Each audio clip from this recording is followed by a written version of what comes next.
Hello everyone. ABZ, that is arterial blood gas analysis. When do it, when not. कब करना चाहिए, कब नहीं करना चाहिए, and how to perform it correctly. I will cover everything about the procedure in this video. So let's go to the topic. With the help of ABZ, we get to know the ventilation of patient, the oxygenation of patient, and acid-base balance grossly. जब भी हम ABG procedure start करते हैं तो सबसे पहले हमें ज़रूरत पड़ती है एक रिटर्न कंसेंट की। ये रिटर्न कंसेंट किसी पेशेंट के क्लोज रिलेटिव्स का हो सकता है या अगर पेशेंट कॉन्शियस है तो पेशेंट का खुद का भी हो सकता है। उसके बाद ही हमें प्रोसीजर स्टार्ट करना चाहिए और जब भी हम कंसेंट लेते हैं तो हमें डिटेल से बताना चाहिए कि हमें एबीजी की आवश्यकता क्यों है, जैसे इंडिकेशन, कॉन्ट्राइंडिकेशंस एंड कॉम्प्लिकेशन, इन सब के बारे में जानकारी होनी चाहिए। तो चलिए बात करते हैं सबसे पहले इंडिकेशंस की। इंडिकेशंस में सबसे पहले आता है रेस्पिरेटरी पैथोलॉजी। इसमें मेन पर्पस रेस्पिरेटरी फंक्शन को देखना होता है, like patient is an impending respiratory failure, patient of COPD, pneumonia, CO2 narcosis. हमें पेशेंट का वेंटिलेशन चेक करने की आवश्यकता होती है, that is PaCO2, and oxygenation, that means PaO2। PaCO2 means partial pressure of carbon dioxide and PaO2 means partial pressure of oxygen.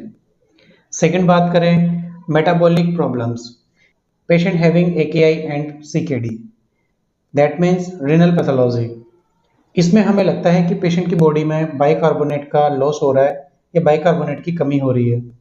Third thing lactic acidosis, then next DKA, diabetic keto acidosis, then next poisoning and abuse of toxins. तो ये सब basic और important indications हैं जिनको देखने के लिए हमें एबीजी की आवश्यकता पड़ती है। अब बात करते हैं कॉन्ट्राइंडिकेशंस की। कॉन्ट्राइंडिकेशन में फर्स्ट आता है लोकल इन्फेक्शन ऑफ साइट, जहाँ से हमने सैंपल लिया है उस साइट का infection, trauma, bleeding and PVD। Peripheral vascular disease, a slow and progressive disorder of blood vessels, means narrowing, blockage and spasm in blood vessels. अब बात करते हैं कॉम्प्लिकेशंस की। कॉम्प्लिकेशंस में फर्स्ट आता है local infection of site, arterial occlusion, arterial vasospasm, air and thrombus embolism and haematoma formation. तो ये सब बेसिक चीज़ें हैं जिनकी जानकारी होनी चाहिए जो कंसेंट दे रहा है उनको। अब बात करते हैं एबीजी सैंपल कलेक्शन की। एबीजी का सैंपल कई जगह से लिया जाता है, जिनमें radial artery, femoral artery, brachial, लेकिन हमेशा कॉमन और मोस्ट प्रायोरिटी दी जाती है रेडियल आर्टरी को, because it is the most superficial and has a good collateral circulation. One thing more, जब भी हम एबीजी या कोई भी आर्टेरियल कैनुला डालते हैं तो उससे पहले एक टेस्ट किया जाता है, उस टेस्ट को बोलते हैं मॉडिफाइड एलन टेस्ट। चलिए मेन पार्ट पे आते हैं। सबसे पहले कंप्लीट इक्विपमेंट हम एक जगह रखते हैं, जिनमें sterile gloves, alcohol soap, gauze pieces, local anaesthetic agent जिसमें 2% जाइलोकेन, एक हेपरनाइज सिरिंज और 26 गॉज नीडल। अब हाथ को सीधा करते हैं और एक नॉर्मल सलाइन की बोतल को रिस्ट के नीचे रखते हैं, फिर साइड को अल्कोहल सॉप से सर्कुलर मेथड से क्लीन करते हैं, फिर लोकल एनेस्थीसिया देते हैं। देन नेक्स्ट एक हाथ से रेडियल आर्टरी को पाल्पेट करेंगे और दूसरे हाथ से हेपरनाइज सिरिंज को 45 डिग्री के एंगल से प्रिक करते हैं। जैसे ही निडल के हब में ब्लड दिखे, हमें धीरे से प्लंजर को खींचना है और ब्लड सिरिंज में आ जाएगा। देन नेक्स्ट स्टेप, अब हम सिरिंज में से एयर निकाल लेंगे और जितना जल्दी हो सके सैंपल को टेस्ट के लिए भेज देंगे। उसके बाद जिस साइड से हमने सैंपल लिया है उस जगह को 3 से 5 मिनट तक प्रेस करके रखना चाहिए। अगर किसी पेशेंट के प्लेटलेट काउंट कम है, INR बढ़ा हुआ है या पेशेंट एंटीप्लेटलेट मेडिसिन लेता है तो उस कंडीशन में हमें 5 से 10 मिनट तक प्रेस करके रखना चाहिए। अब एबीजी का सैंपल लेने के बाद में 3 महत्वपूर्ण बातें हैं जिनका हमें ध्यान रखना चाहिए, जिनमें फर्स्ट है कि एबीजी का सैंपल लेने के तुरंत बाद जितना जल्दी हो सके सैंपल को एबीजी मशीन तक या लैब में टेस्ट के लिए भेज देना चाहिए। अगर हम अर्जेंटली नहीं भेज सकते तो उस सैंपल को 0 डिग्री सेल्सियस पर स्टोर करके रखना चाहिए।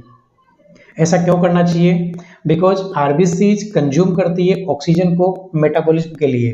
तो इससे जो रीडिंग आएगी उसमें PaCO2 इंक्रीज होगा एंड PaO2 डिक्रीज होगा, जो कि एक गलत रीडिंग होगी। सेकेंड थिंग, हेपेरिन इन सिरिंज।